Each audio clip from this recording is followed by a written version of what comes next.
Favor, stay right there. We're going to bring in our market panel. You know them very well, folks. We brought two of the best, Gary Compound and Aaron Gibbs. And by the way, both in studio. So, Gary, I want to start you because you've been skeptical about the Fed. You and I both, right, that they would ever hike rates.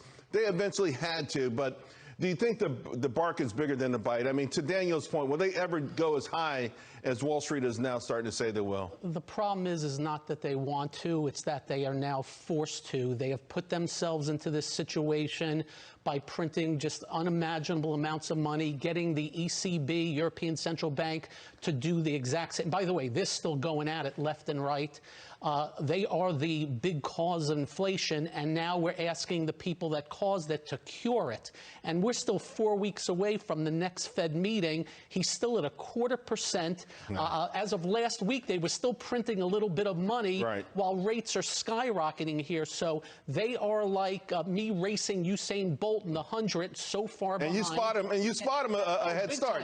And I must tell you, in the last week, something woke up, and that is anything economic. They've just been plunging left and right. Yeah. So I want to talk to you a little bit more about that in a moment. But I want to stay on the Fed for a second with you, Aaron, because you know, obviously, as money managers, you have to decide how you're going to manage around this. And there's a near-term issue of catching up. Maybe three meetings in a row, 50 basis points each. But then the understanding that this is the Federal Reserve, right? This is the Powell Fed. This is a Fed that dug itself in so deep. You know, do you make these knee-jerk, longer-term investment decisions thinking that the narrative could change sometime before the year's over? No, so I'm not changing our entire investment philosophy off of these new rate hikes. I'm really looking at assuming that we'll do 50 basis points at the next meeting in 1 month, but I'm actually changed my investment focus to be much more short term because the long-term predictions have been so wrong for so many years right now. And so it's being much more short-term focused and really just thinking about what's happening in the next 3 months. I love that you said that. I've actually done that with my subscribers, and some of them bristle at that, you know, except, you know, a few days later. I don't rub it in. Like, you know, someone gets angry because they took profits at something and the target was this, and then a week later it's lower. You don't ever rub it in, but this is what we're talking about, Gary. I mean, you understand this because you're a really nimble trader. All I can tell you is I made some money on the long side. I lost some money on the long side recently. I'm the heck out of the way right now. Look, my biggest problem, and how many times I've been saying to you, the Fed has become too much of the market. They have been the But that's not going to change, though. But it should change, and they've got to start learning some lessons of what's happened here over the last year and a half. I just can't see it changing at $9 trillion. I think the die is cast. But let me ask you this, and I asked Danielle about this. You know, the argument, Tina, there's no alternative. When real yields are negative, there's certainly not an alternative to stocks. If they go positive, if real yields, Gary, go positive, is that an alternative to stocks? Could you start to see, all right, I got a chance to put my money into the S&P 500 or maybe the 10-year or whatever it is at 2.75 nominal yield? Well, you were getting basically nothing a year ago on the 2-year, so if you don't want any risk, you can get 2 and change right now. And by the way, the 2 years near the 30-year. The 5-year yesterday was above the 30-year, so that is somewhat of an alternative that, A, you sleep at night, but you don't make much. Speaking of sleeping at night, utilities have been on fire, real estate have been on fire, these defensive sectors, and I think they've taken from value and growth.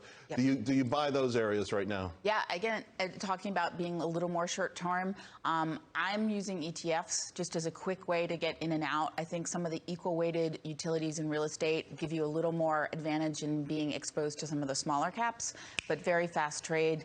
Really looking at these trading ranges. All right, so this morning, former New York Fed President Bill Dudley actually wrote an op-ed, and the first line is amazing. He said, to be effective, it will have to, talking about the Fed, have to inflict more losses on stock and bond investors than it has so far. Let me go back to Danielle DiMartino Booth. Danielle, you talked about the Fed paying attention to the markets.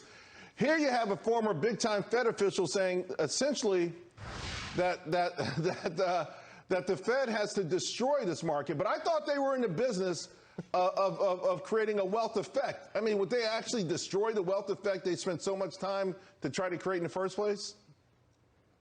Well, I think what Bill Dudley, and it's ironic because Bill Dudley was the chief advocate of never shrinking the Fed's balance sheet when he was in a position of leadership at the New York Fed.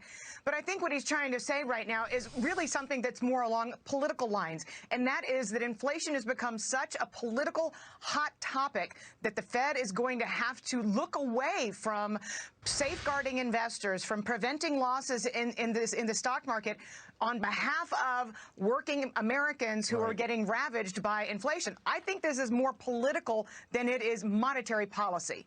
Gary? With the markets now, and again, as I said, when Mr. Dudley has to say that, you don't think he means it? I think he does at this juncture. Again, this is all about. Do you see that PCE inflation number? Yeah. That is expenditures. People are getting crushed here. They better go after that. Why? I am telling you, we're not far away of tipping over into the 70s sooner rather than later if they don't get going. But real quick, Aaron, it's easier for someone who's not on the Fed to say that than someone who's on the Fed right now to actually destroy the wealth creation. I mean, that's sort of an intangible tangible that if you ever tinker with that, what else do they have?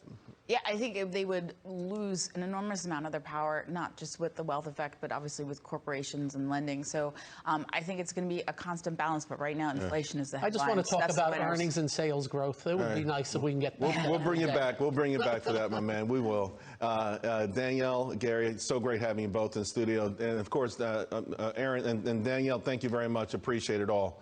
All right, folks.